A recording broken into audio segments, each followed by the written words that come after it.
So you're gearing up for the AP Lit exam. Congratulations on challenging yourself academically. Of course, as everyone knows, the rule number one for AP English Lit is to make sure you don't confuse it with the exam AP English Language and Composition. After all, they are very similar. However, the AP Lang teaches you how to deconstruct arguments and rhetorical strategies in works of nonfiction. AP Lit, the exam we're talking about right now, is focused on analyzing fiction, poetry, and the use of literary devices, and it's a full 15 minutes shorter. Yep, the AP English Lit exam clocks in at a mildly tolerable 3 hours. A mildly tolerable 3 hours? What is this, a review for the film The Irishman? Yes, 3 hours. Longer than your favorite episode of Game of Thrones, but just as exciting. Indeed, 3 whole hours, the same length as the finale of The Bachelor, but with less crying, we hope. Folks, like any standardized test, worth its proverbial salt, it is divided into sections, specifically multiple choice and free response.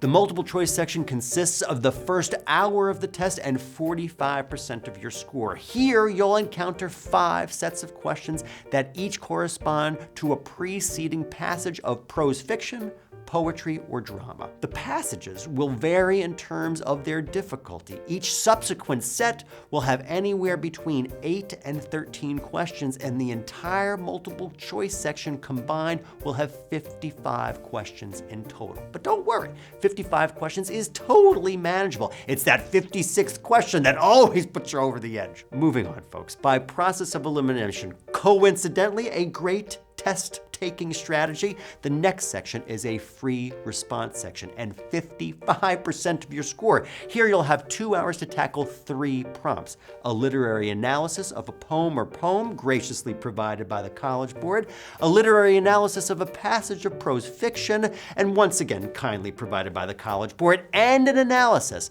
that examines an element, a concept, or an issue in a work of literary merit. And a surprising plot twist, you actually get to choose the work on this last question.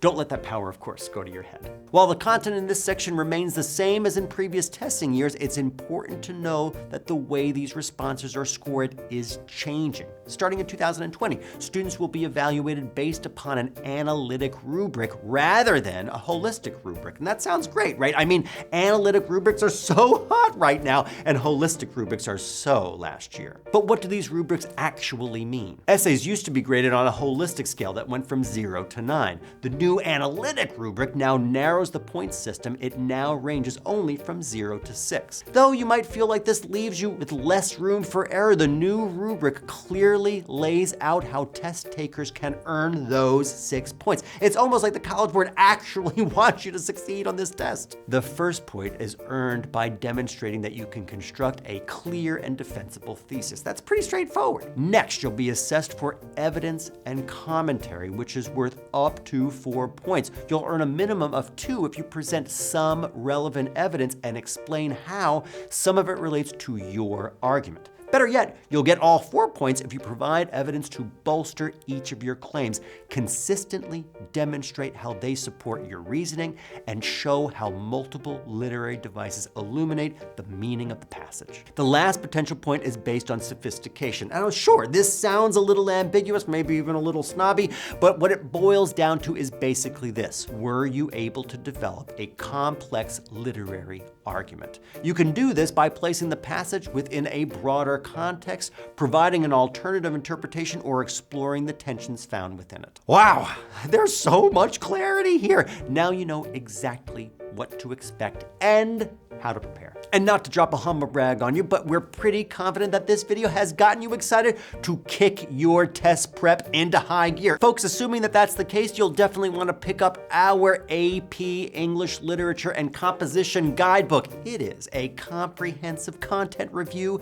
and a couple of practice tests to help you get on the road to that coveted 5. Basically, folks, it's a party in book format, as always. Thanks for watching. Don't forget to subscribe to our channel so you can stay up to date on how all of the AP exams are changing. Hear it here first.